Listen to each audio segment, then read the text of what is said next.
Starting a YouTube channel has changed my life for the better in so many ways. I actually started my YouTube channel a few years back. It was a wild idea that I had been contemplating during the time that I was pregnant when I was expecting my twins. And really the very first time that I actually started watching YouTube was during that time frame because I wanted to figure out, what am I about to experience? I have no idea what's coming. What is it even like to be a mom and have twins? And I had no idea. So I was looking up YouTube videos because that was the only place that I could actually find what I was looking for and just find somebody that I could relate to and understand what is it that they're going through. And I mean, first of all, obviously fell down the rabbit hole as somebody who watched it, but then I thought, hey, these moms are making content and they're getting paid for it and they are spending time with their babies while simply just sharing tips and showcasing what they're doing.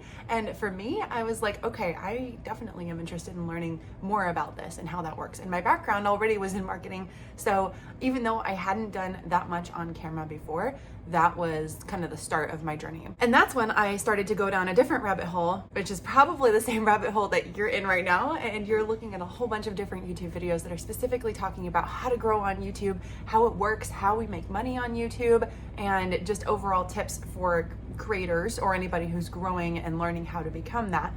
And now is, honestly, I still think the very best time that you possibly can do this, because it kind of occurred to me a few years ago. I was really wanting to go more in the direction of switching my content from traveling as a mom and tips for traveling with my babies and just mom life hacks, twin mom life, all of those types of things, to talking more about digital marketing and how to grow a YouTube channel and all these things that I have learned by doing what I was doing on YouTube.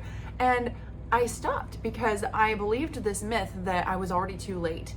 And if you're believing this now, the thing is, it's a few years later and it's still wrong. It's still a myth. You are not late. Neither am I.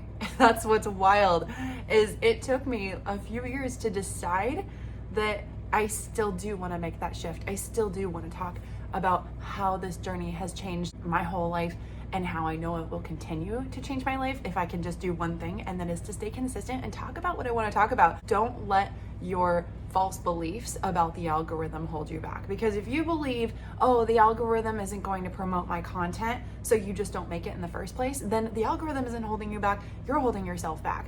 It's literally all in your mind trying to figure out, oh, what's the best path to take? What do I do? Obviously keyword research and tags and all of those things does help. But at the end of the day, if you don't make the content, no one's going to get a chance to ever see it. And you certainly can't benefit from the algorithm pushing out any of your content if you don't post it in the first place. So my first tip is just post content. Post it, film, it doesn't matter. Don't worry about your background as much. Just pick a spot, sit down, make your content. Your value will come from what you're saying. It's so easy to overanalyze. It's so easy to think about oh, I need this to be perfect. I need the perfect intro. I need the perfect thumbnail. Yes, those things also, again, they help.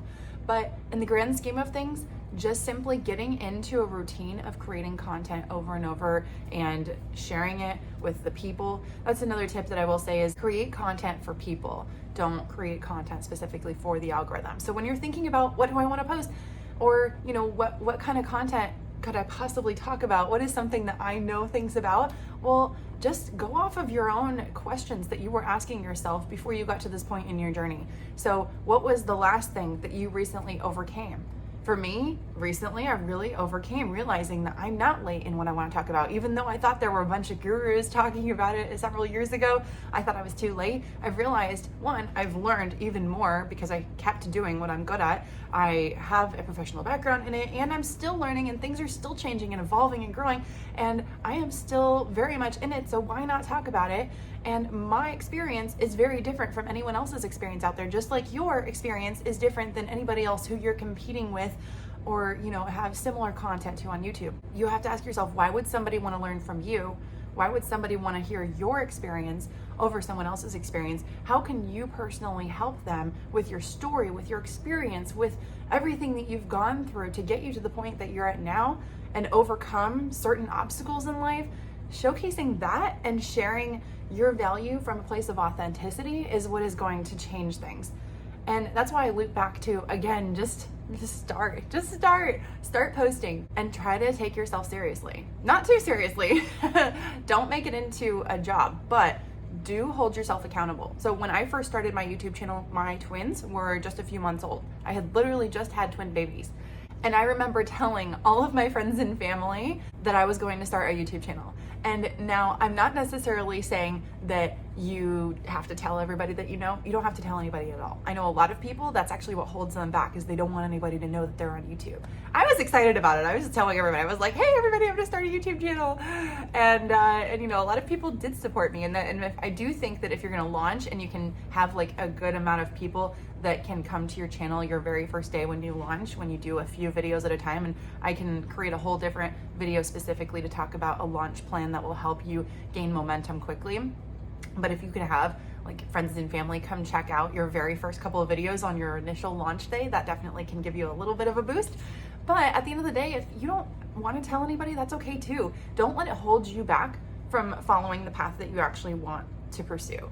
Like I said, the biggest thing that most creators are held back by is not the algorithm, it's their beliefs that they think that their content will be good enough.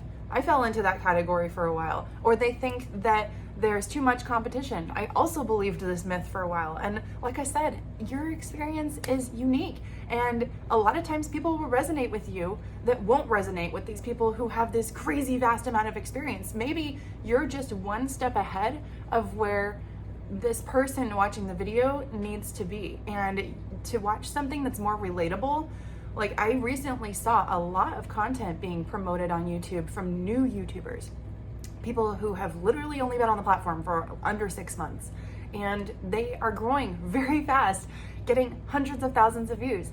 And I'm like, okay, why is this happening? So I've watched some of the content and I'm like, you know what? I love watching this content because they're real, they're authentic, it's not over calculated. You don't feel like you're watching this person who has a whole team behind them. You're just watching somebody who is sharing their real authentic story, and it's relatable, and it makes you feel like, hey, I can do this too. Totally, yeah, I can do this. And if it makes you feel empowered and it makes you feel like you can do this, that you maybe gain that energy or that positive mindset from them, then you're gonna keep coming back for more. If you get that good sense of comfort or even just any type of value or even feel like you can relate to that person, then most of the time that is the reason why people subscribe. So like I said, just start creating content, be you, bring your authentic energy, and honestly, things can change so fast. It's amazing to see. When I originally launched my channel, I told myself, I'm gonna stick to a schedule. I'm gonna post once per week, every single week, as long as it takes to get monetized. And I got monetized in about 9 months. And then after that, I proceeded to start making a few $100s a month pretty quickly. Like my very first paycheck, I made $314, which I think is pretty good for somebody with a brand new YouTube channel and all this stuff. Anyway, I don't want to make this too long, but I just want to drive the point home that there are probably myths that you may or may not believe about YouTube, but don't let that stop you from starting and pursuing something that you're passionate about. I believe in you. You've got this. And if you want more positive vibes, subscribe to my channel. I am so sorry I'm losing my voice now. I'm gonna go. Okay, bye. Have a great day. Let me know in the comments what your channel is about. I'd love to support you if you're a new YouTuber. And if you're interested in more YouTube growth tips, I encourage you to watch this video that is coming up on the screen next.